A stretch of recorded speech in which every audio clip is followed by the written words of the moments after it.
बिस्मिल्लाहिर्रहमानिर्रहीम अस्सलाम वालेकुम वेलकम टू क्विक रिव्यू। और quick review current affair series के अंदर आपका वेलकम है। और आज हम बात करने लगे हैं जी कि जो इजराइल की जो कैबिनेट है उसने अप्रूव कर दिया है गजा के कंप्लीट टेक ओवर को, ठीक है, कंप्लीट कंट्रोल को। तो इसको डिस्कस करेंगे। कुछ दिन पहले हमने डिस्कस किया था कि भाई नेतन्याहू जो है वो प्लान कर रहे हैं कि अपनी जो कैबिनेट है उससे जो है वो मंजूरी लें इस बात की कि भाई वो पूरे का पूरा जो गजा है उसको जो है वो कंट्रोल कर लें। तो उसके बाद अब आपने देखा कि भाई उन्होंने कंट्रोल कर लिया। पहले रिपोर्ट थी, इसीलिए मैंने आपको कहा था कि रिपोर्ट्स पहले जो है वो जारी की जाती हैं ताकि जो है वो माइंडसेट बनाया जाए और देखा जाए क्या जो है वो रिएक्शन आ सकता है पॉसिबली। तो अब देखिए यहाँ पे जो है वो इसको डिस्कस करेंगे और साथ में वर्ल्ड रिएक्शन भी डिस्कस करेंगे कि भाई दुनिया के कौन कौन से ममालिक इसको कंडेम कर रहे हैं और अब इसका फ्यूचर क्या हो सकता है कि भाई क्या जो है वो इसराइल पूरी की पूरी जो गजा की स्ट्रिप है उसको कंट्रोल कर लेगा अब, ठीक है, और गजा जो है वो फलस्तीन के हाथ से निकल जाएगा। तो इसको डिस्कस करेंगे। अब देखिए यहाँ पे बेसिकली ये जो है वो गजा की स्ट्रिप, अगर आप इसको देखें, ये जो है ये गजा की पट्टी है। अब इस साइड पे भी ये है पैलेस्टीनियन अथॉरिटी, यानी कि असल फलस्तीन यहाँ पे है। यहाँ पे भी फलस्तीनी आबादी है लेकिन यहाँ पे कंट्रोल जो है वो हमास का है, ठीक है। तो ऐसे में जो है अब पूरे का पूरा कंट्रोल जो है वो इस पूरी पट्टी का अगर चला जाएगा इसराइल के पास, तो इसका मतलब ये है कि फलस्तीन सिर्फ जो है वो इस साइड पे बचेगा और यहाँ पे इसका कंट्रोल खत्म हो जाएगा, ठीक है। तो ये जो है वो अब चांसेस लग रहे हैं इसके। सबसे पहले अगर हम वॉर के बैकग्राउंड को डिस्कस करें तो देखिए जी, वॉर जो है वो 7 अक्टूबर 2023 को जो है वो स्टार्ट हुई थी और अभी तक जो है वो इसमें कहा जा रहा है कि 1200 जो है वो इजरायली जो है वो इसमें जो है वो मारे गए हैं, यानी कि उस टाइम जो अटैक हुआ था। और 251 जो है वो होस्टेजेस जो है वो बने हुए हैं, ठीक है, यानी हमास के पास बने हुए हैं। और 60,000 से ज्यादा जो शहादतें हैं वो हो चुकी हैं फलस्तीनियों की, या फिर वो बहुत ज्यादा जो है वो मिसिंग भी हैं। इसी तरह से इसराइल जो है वो ये कह रहा है कि 20,000 उसने हमास के फाइटर्स को शहीद कर दिया, ठीक है, यानी कि टोटल ये कहा जा रहा था कि 40,000 फाइटर्स हैं, तकरीबन 40,000 के लगभग उस टाइम पे। अब तो उसमें नई ज्वाइनिंग भी हुई है, तो अब उसमें जो है कह रहे हैं 20,000 फाइटर्स को हमने जो है वो शहीद कर दिया है। और अगर इसराइल की कैजुअलिटीज की बात करें तो 459 जो है वो कैजुअलिटीज इस टाइम तक जो है वो इसराइल की हुई हैं। अब अगर कैबिनेट के अप्रूवल की बात करें तो देखिए कैबिनेट जो है वो अप्रूव कर दिया है कि भाई आप जो है इस ऑपरेशन को आगे बढ़ाएं। अब ये जो कैबिनेट है ये नॉर्मल कैबिनेट नहीं है, ये वॉर कैबिनेट है, ठीक है, जो वॉर को देख रही थी उस कैबिनेट ने अप्रूव किया। तो जो इसराइल के सिक्योरिटी कैबिनेट है उसने अप्रूव कर दिया बेंजामिन नेतन्याहू का जो प्लान था, यानी ये प्योरली इस शख्स का जो है वो प्लान था बेंजामिन नेतन्याहू का कि भाई पूरे के पूरे गजा को टेक ओवर कर लिया जाए। अब देखें उन्होंने पहले काफी प्लान बनाए कि इनको निकाल दिया जाए ये वो, तो अब जो है वो इस नतीजे पे पहुंचे हैं। लेकिन इंटरेस्टिंग बात यह है कि आईडीएफ का जो चीफ है, यानी कि इसराइल की जो डिफेंस फोर्सेस हैं, यानी कि जो हमारे जैसे आर्मी चीफ है, ठीक है, वैसे ही वहां पे आईडीएफ का जो चीफ है, उन्होंने जो है वो इसको क्या किया जी, उन्होंने कहा कि भाई ये बेहतर नहीं होगा। उन्होंने इसको जो है वो प्रूव नहीं किया और कहा कि इससे होस्टेज की जो जिंदगी है जो उस टाइम पे हमास के पास, यानी कि इस टाइम पे जो लोग कब्जे में हैं, उनकी जिंदगी को खतरा होगा। साथ में ह्यूमैनिटेरियन डिजास्टर भी बहुत ज्यादा हो जाएगा, पहले से बहुत ज्यादा है, वहां पे मजीद यानी कि तबाही होगी। तो अपनी ही कैबिनेट के अंदर से या अपने ही मुल्क के अंदर से अब उनके खिलाफ आवाजें उठ रही हैं, लेकिन इस शख्स को इससे कोई फर्क नहीं पड़ेगा, ठीक है। अब नेतन्याहू जो है अगर उसकी बात करें तो वो उस शख्स का तो पहले से ही ये प्लान था कि भाई किसी तरह से पूरी की पूरी जो गजा स्ट्रिप है उसको कंट्रोल कर लिया जाए और इस तरह से जो है वो यहाँ पे सारे का सारा कंट्रोल वापस ले लिया जाए, ठीक है। अब यहाँ पे जो पैलेस्टीनियंस हैं अगर उसकी बात करें तो अब 7 अक्टूबर 2025 जो है, अब उस टाइम तक की अगर हम बात करते हैं तो आईडीएफ ने अच्छा खासा जो है उनको नुकसान पहुंचाया, यानी कि सारे का सारा कंट्रोल जो है रखा हुआ है। और उनका ये कहना था कि जो गजा सिटी है हम उसको बेसिकली एविकेट करेंगे इस टाइम तक, यानी कि 7 अक्टूबर 2025 तक, क्योंकि 2 साल जो है वो यहाँ पे मुकम्मल हो जाएंगे इस वॉर के। तो 2 साल का उन्होंने एक तरह से जो है ये एस्टिमेट लगाया हुआ था, ठीक है। अब अगर स्कोप और स्ट्रेटेजिक एम्स की बात करते हैं कि इसका पर्पस क्या है और क्या ये जो है वो हो सकता है, तो सबसे पहले अगर गजा की बात करें तो देखिए वहां पे 1 मिलियन पैलेस्टीनियंस टाइम पे मौजूद है, यानी 10 लाख के करीब जो है वो इस टाइम पे वहां पे फलस्तीनी मौजूद हैं, ठीक है।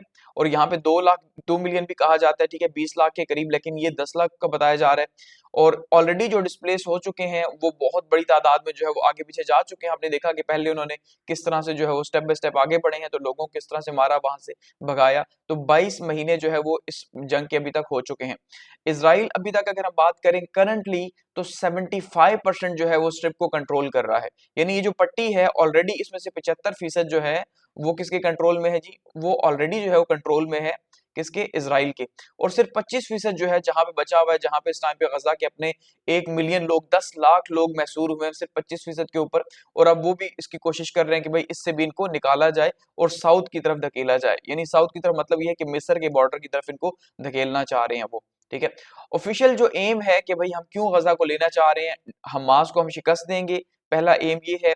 हम सिविलियंस को साउथ की तरफ वहां से धकेलेंगे, दूसरा एम ये है कि पूरे का पूरा कंट्रोल उनके पास आ जाए। और तीसरा क्या है कि भाई हम जितने भी अनकंकर्ड एरियाज हैं, जिनको फतह नहीं कर सके, उन सब एरियाज के ऊपर भी यानी तबाही मचाएंगे, ये कहना चाह रहे हैं ऑफिशियल जो है वो इनका मकसद ये है। अब आईडीएफ के चीफ ने, जैसे मैंने कहा कि वार्निंग दे दी है, वो ये कह रहे हैं कि भाई हम तो आपके इस फेवर में नहीं है, इसके साथ साथ जो अपोजिशन है वो भी इसको फेवर नहीं कर रही। और ये जो आप यहाँ पे इस पिक्चर के अंदर देखिए तो वहां पे जो होस्टेजेस हैं इस टाइम पे हमास के पास, जो उस टाइम पे मौजूद है कैदी, तो उन कैदियों की जो फैमिलीज हैं वो बहुत ज्यादा इसको अपोज कर रही हैं और बहुत ज्यादा जो है वो प्रोटेस्ट कर रही हैं। और मजीद भी, क्योंकि कल का फैसला है, जाहिर बात है, तो इसको मजीद वो जो है वो कह रहे हैं कि हम आगे एक्सपेंड करेंगे, हम नेतन्याहू को अलाउ नहीं करेंगे कि हमारे बच्चों की जिंदगियों से खेला जाए। जाहिर बात है उनके बच्चे उनके पास कब्जे में हैं। तो आईडीएफ के चीफ जो है वो इसको अपोज कर रहे हैं कंप्लीटली इस प्लान को।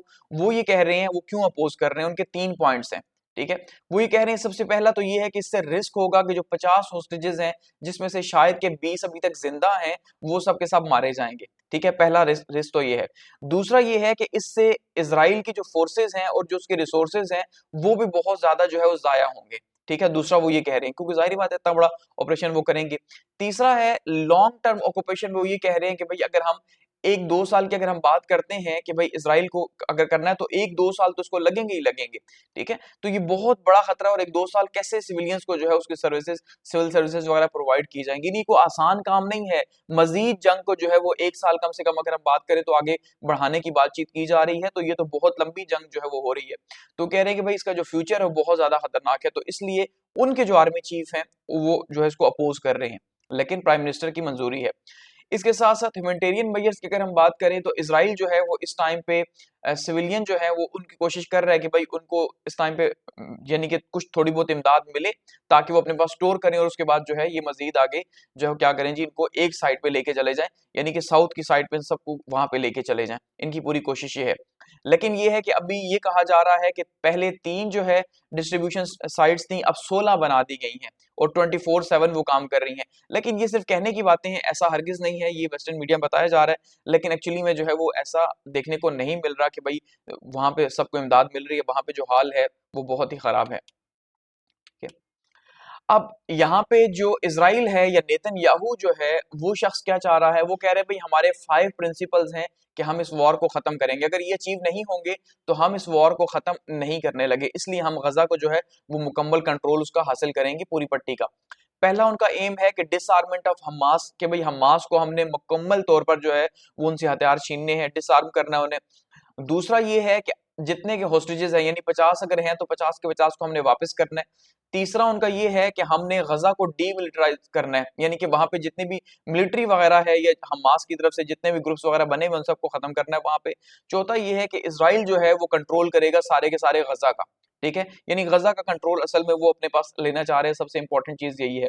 और पांचवा ये है कि वो यहाँ पे क्रिएट करेंगे नॉन हमास और नॉन पीएलए गवर्नमेंट को।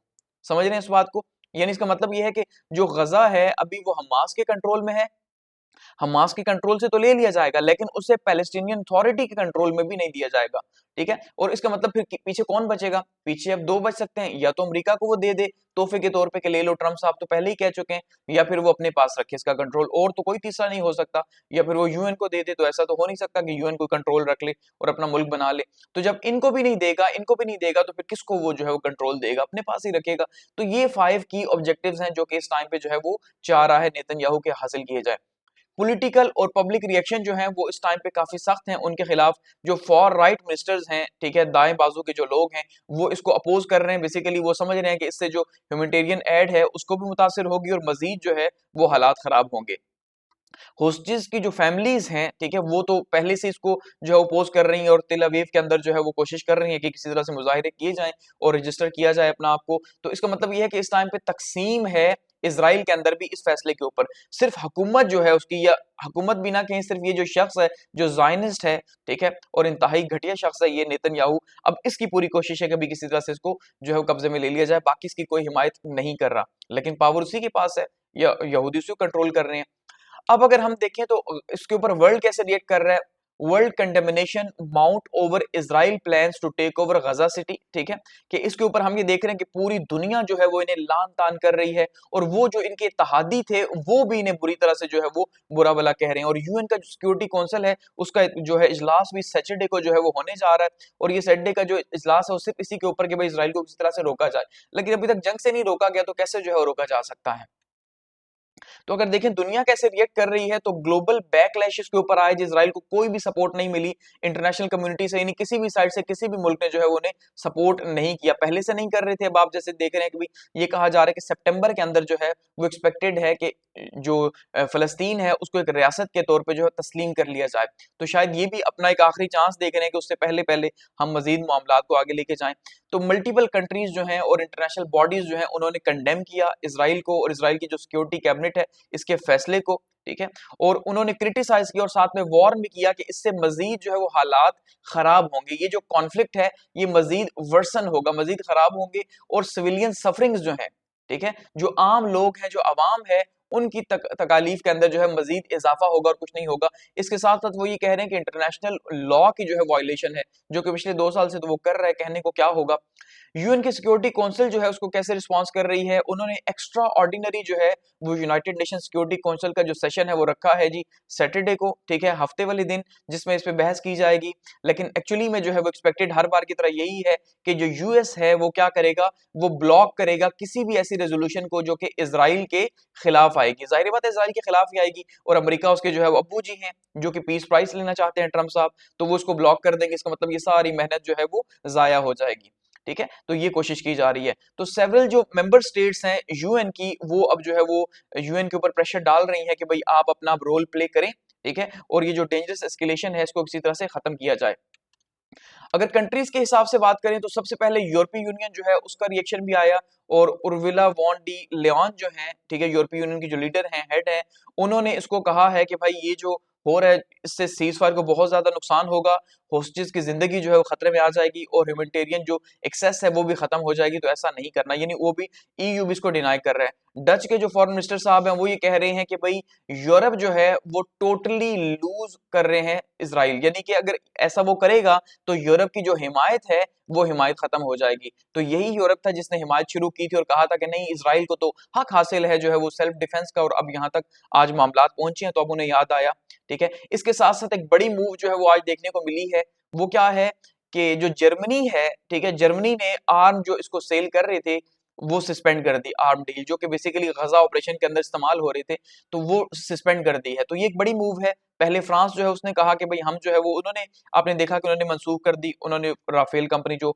डील कर रही थी वो खत्म कर दी, अब जर्मनी ने भी खत्म कर दिया। तो इसका मतलब जो है कि लॉन्ग टर्म के अंदर अगर देखें तो ये एक तरह से अच्छा हो रहा है। जाहिर बात है बुरा तो हो रहा है कि गजा के लिए तकालीफ बढ़ रही हैं, लेकिन लॉन्ग टर्म में इसराइल जो है वो अपने जितने भी दोस्त जिन्हें वो कहता था वो सारे के सारे दोस्त वो खो रहा है, और यूरोपीय यूनियन जो है वो उसकी सपोर्ट से पीछे हट रहा है। तो ये अच्छी बात है क्योंकि वो सपोर्ट जो है वो फलस्तीनियंस को जो है वो मिलेगी। इसके साथ साथ फ्रांस जो है वो भी वार्न कर चुका है कि भाई ये इंटरनेशनल लॉ की खिलाफ वर्जी है। यूके के जो प्राइम मिनिस्टर साहब है केम स्टीमर साहब, वो समझ रहे हैं कि भाई इससे मजीद जो है वो ब्लड शेड होगा। सो अब इन पब्लिक का, ये जो ममालिक हैं, जाहिर बात है ये लीडर्स तो खुद कुछ नहीं कह रहे, लेकिन इनको जो पब्लिक है उसका एक बहुत बड़ा प्रेशर जो है वो अपनी आवाम के, गवर्नमेंट के ऊपर आएगा कि भाई आप जो है वो किसी तरह से इसकी हिमायत खत्म करें और फोर्सफुली कोशिश करें कि भाई किसी तरह से ये सारे का सारा मामला खत्म करवाया जाए। तो अब इन वाले के ऊपर जो है बहुत ज्यादा प्रेशर है। अगर दूसरी साइड पे अगर हम देखते हैं ईस्टर्न वर्ल्ड के अंदर, तो ईरान ने भी इसको कंडेम किया और कहा कि एथनिक क्लींजिंग है।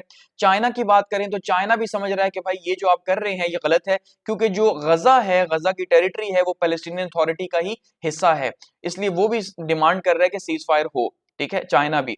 इसके अलावा कनाडा है, कतर है, यूएई है, ऑस्ट्रेलिया है, इटली है, न्यूजीलैंड है, ये सब के सब भी जो है वो क्रिटिसाइज कर रहे हैं इस प्लान को, यानी कोई भी इनको सपोर्ट नहीं कर रहा, ठीक है। और जॉइंट स्टेटमेंट्स में जो है फॉरेन मिनिस्टर्स की जो 5 ममालिक की हुई है उसमें भी उन्होंने जो है वो इनको कंडेम किया। सो इसका मतलब अगर हम पूरी दुनिया के हिसाब से बात करें तो ग्लोबली कोई भी हिमायत हासिल जो है वो नहीं है इस टाइम पे इसराइल को। पहले अगर कहीं हिमायत थी भी तो अब वो बिल्कुल खत्म हो गई है। तो ये एक पॉजिटिव चीज है कि इसका मतलब ये है कि जो सितंबर का सेशन होने जा रहा है उसमें मजीद जो है वो टू स्टेट सोल्यूशन की बात होगी, और शायद जो है दुनिया को उस बात का एहसास हो कि इसराइल जो है वो कैसा मुल्क है, और इससे इसराइल की सपोर्ट खत्म होगी, और इससे यानी कि फलस्तीन को जो है वो लॉन्ग टर्म के अंदर फायदा होगा या पैलेस्टीनियन कॉज को फायदा होगा। लेकिन दुनिया अपने चेहरे भी दिखा रही है कि किस तरह से वो जो है इसको रोक नहीं पा रहे। एट दी एंड अगर हम पाकिस्तान की बात करें तो पाकिस्तान ने भी कल रात जो है पीएम शहबाज शरीफ साहब ने ट्वीट भी किया, उनके हवाले से आया कि भाई जो है वो समझ रहे हैं कि भाई ये बहुत गलत है। ठीक है, PM Shehbaz Sharif blast Israeli cabinets Gaza take over plan as dangerous escalation. तो पाकिस्तान ने भी अपना हिस्सा डाला है कंडेमिनेशन के अंदर कि भाई इसराइल को ऐसा नहीं करना चाहिए। तो पूरी दुनिया इस टाइम पे जो है वो लान तान कर रही है इसराइल को, लेकिन उससे पहले भी कोई फर्क नहीं पड़ा यहूदियों को, और अब भी जो है वो ज़ायनिस्ट को कोई फर्क नहीं पड़ेगा। अब देखते हैं नेतन्याहू क्या अपनी अपोजिशन के प्रेशर में आते हैं, वर्ल्ड लीडर्स के प्रेशर में आते हैं या नहीं। लेकिन इस टाइम पे शायद इसराइल से ज्यादा अगर प्रेशर किसी पे डालना है तो वो अमेरिका पे डालना चाहिए, हकीकत यही है। ठीक है, क्योंकि इसके पीछे अमेरिका खड़ा है और अमेरिका फिर से वीटो कर देगा तो ये सारी कहानी यहाँ पे खत्म हो जाएगी। ठीक है, थैंक्स फॉर वॉचिंग।